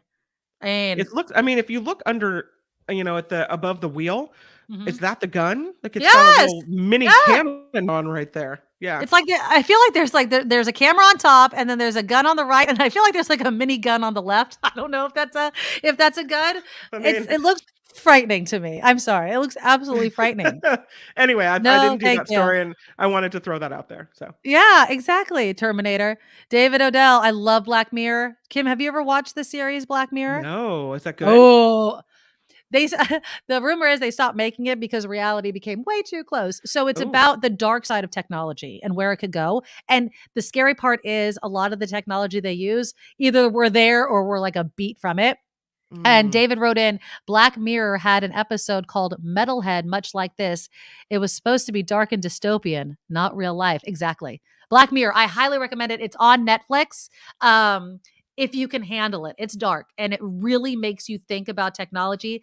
The very first episode, was an excellent question of what you would do to save the lives of people, and then like the social media pressure of doing it. I won't spoil it for you, but it has to do with politics and a pig. Oh. And it's just really dark and kind of the pressure of doing the right thing. Anyways, I highly recommend it. It's good. It's just the Mark Thompson show. The episode about social media is on point. Exactly. Black Mirror, check it out. It's on Netflix. Okay, I will. Thank you. All right. Well, speaking of technology and it backfiring on you, so Twitter locked me out of my account. Okay. So I'm prepping for the show. I'm tweeting. I'm saving pictures. I'm pulling sound, doing all this stuff. And all of a sudden I go to my Twitter account and it says, your account's been locked unless you can pass an Arcos challenge. What? And I'm like, what the hell is an Arcos challenge? It was literally just clicking. And they said, do the challenge. And I clicked the button and my account was back. Now, I feel like there was something going on. Anyone get that message? It's spelled this way. It's spelled ARKOSE, Arcos challenge. And Is all I that did was click the because button. some type of bot wouldn't be able to click the button? Perhaps, I'm assuming. I think it's like to fight against bot, but it didn't seem like it was that hard of a challenge, if that makes sense. I don't understand. Okay. Yeah, so anyways, I got locked out. I don't know if this has to do with all of the nonsense that Elon Musk is doing to Twitter right now. I was talking to my hairdresser just yesterday, and we were talking about TikTok and that story that we did, Kim, where in China they only allow kids on TikTok for 40 minutes, and they get educational TikToks, and we get nonsense, and we're on it all day long. So and I told her, I was like, Twitter's turning into something I don't even recognize, and she's like, yeah. So Elon Musk yesterday posted this. So he says, I found this in Twitter's headquarters. Okay. And it's a t-shirt. It's a black t-shirt. And it says #stay woke. Let's see if tell me if you can hear this. Here we are at the merch thing. And there's an entire closet full of secret closet of #woke t-shirts. So it sounds like he was making fun of it, right? I mean, Yeah. It sounds like he was like, oh my God, can you believe that they spent money on this stuff? So then this woman, COM on Twitter, she tweets out to Elon Musk, please send them to me. We worked hard on that merch, and I'd rather distribute it myself than know it ends up or that is in a garbage can somewhere. Now, she got a lot of backlash. Like, worked hard? I don't think so. This person says he posted and then deleted this. Not sure if anyone saw it. It says "Stay Woke" shirt stem from the Ferguson protests. Obama's own DOJ proved this and exonerated the cop. Hands up, don't shoot was made up. The whole thing was fiction. That's apparently what Elon Musk also tweeted. Some people are saying, how hard is it to write #stay woke on a t-shirt? I don't know if she meant just getting it out there and doing all of those sorts of things, but it's more of Elon Musk, I feel like, trolling not only us, the users, but people that actually worked at Twitter. And, I get he bought it for $44 billion. He can do whatever the hell he wants with it. And he seems to want to destroy it. But it seems to me that he's just doing it the wrong way. And maybe he just wants to end up in bankruptcy. I don't know. Mark Thompson Show writes in, the challenge has to do with the movement required from a mouse and where they ask you to click. It foils most bots. Okay, well, it's good to know I'm smarter than a bot, but it was weird. Like, are they doing this to everybody? I don't know. I was a little taken aback when I found out that my account was locked. Someone else that's probably taken a bit aback is Kanye West. Yay. Apparently has been struggling. After he made all those anti-Semitic comments, although he's back on Twitter, he's not facing any sort of backlash from that. Play some sound from Kanye. I wanted to play you the video, but it seemed low to me. So I wanted you to hear what he had to say because he was explaining what happened to him. So here we go. Do I have my volume? Yeah, volume's up. So this again is him explaining his money situation. I went from being a multi-billionaire to not being able to use my Apple Pay. 4 nights ago, I couldn't use my Apple Pay because somehow Adidas was able to legally go in and freeze my money. And when I see this, I think, well, if this could happen to me, this could happen to other Americans. And for what?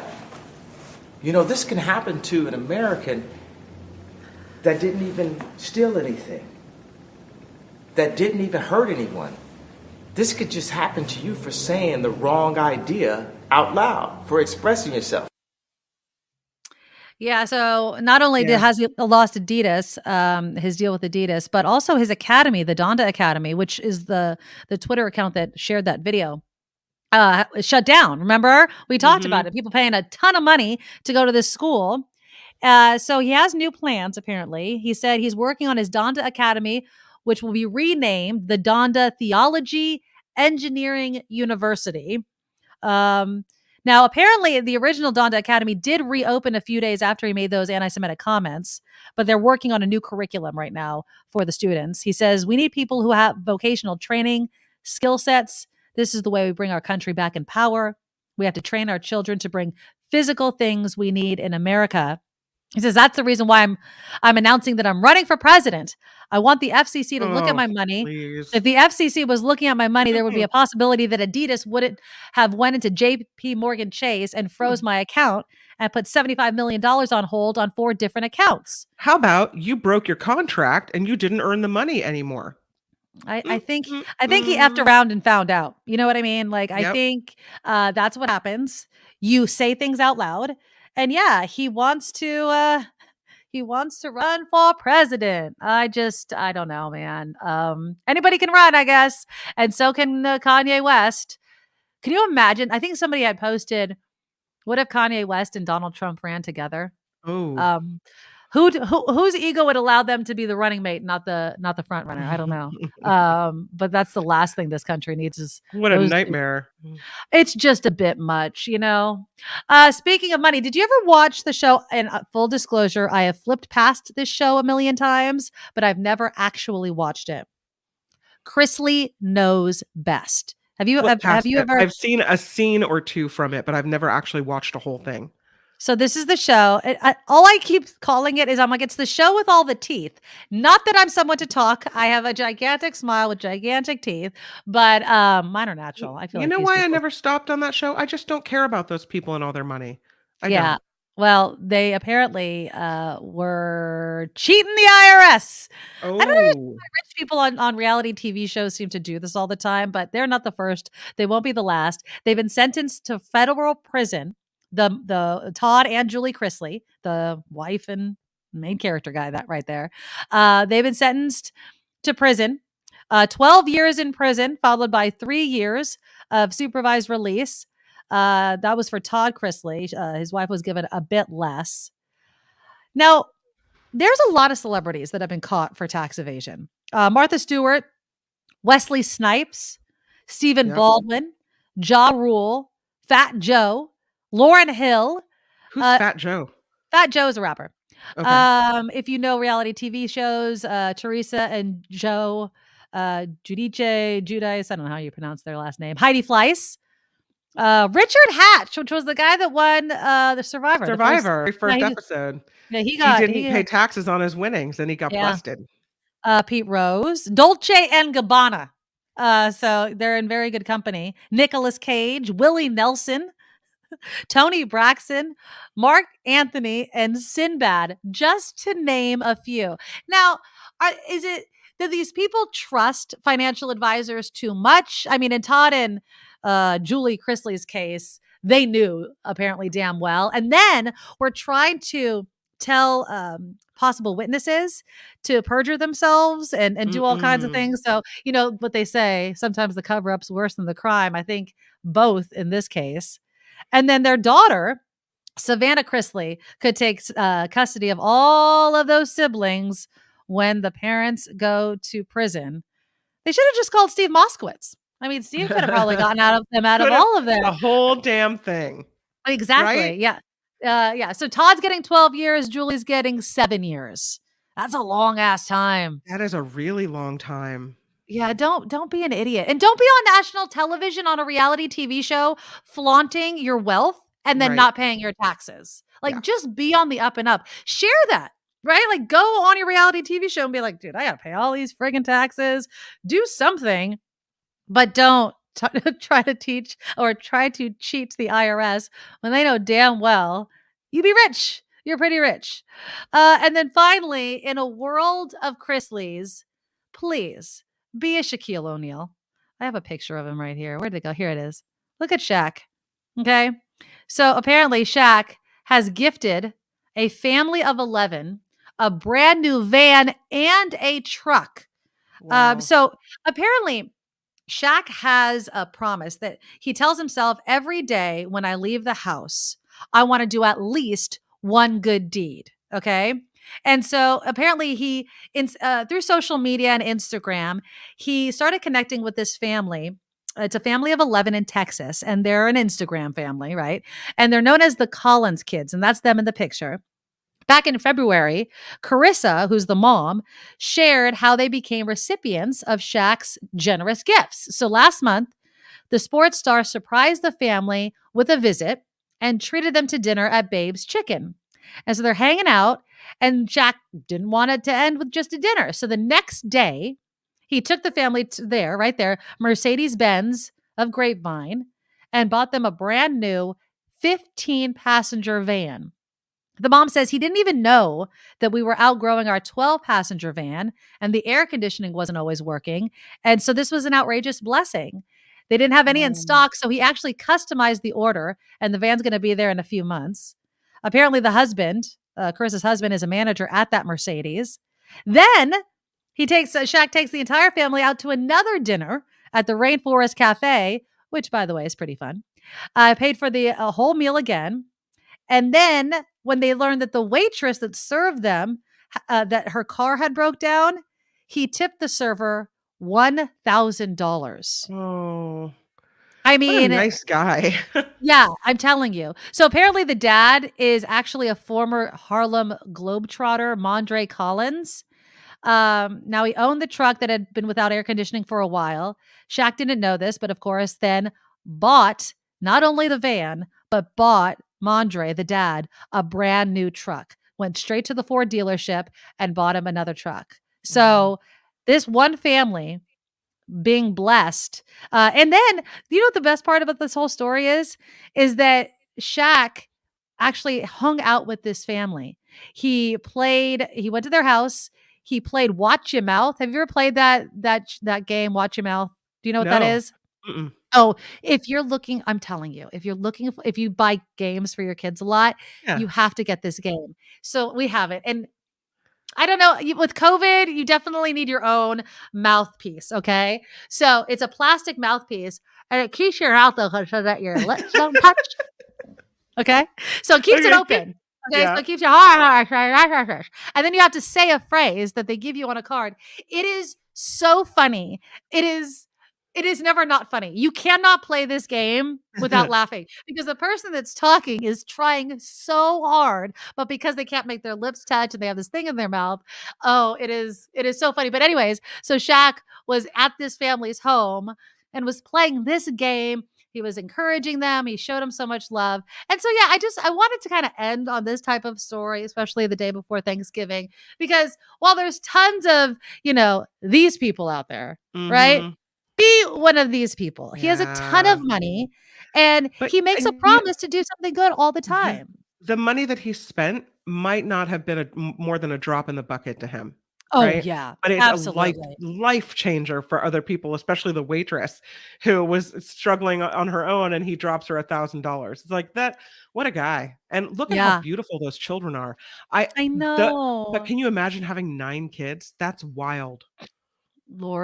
Lord help me. I can't even handle 2. They're swatting at each other in the back seat all the way from California to Oregon. And I'm like, I'm going to go nuts. And look And at now her, 9 kids. Wow. I'm going to say, and I'm going to Google this while we're talking. I'm going to say that this mom's actually pregnant with another kid.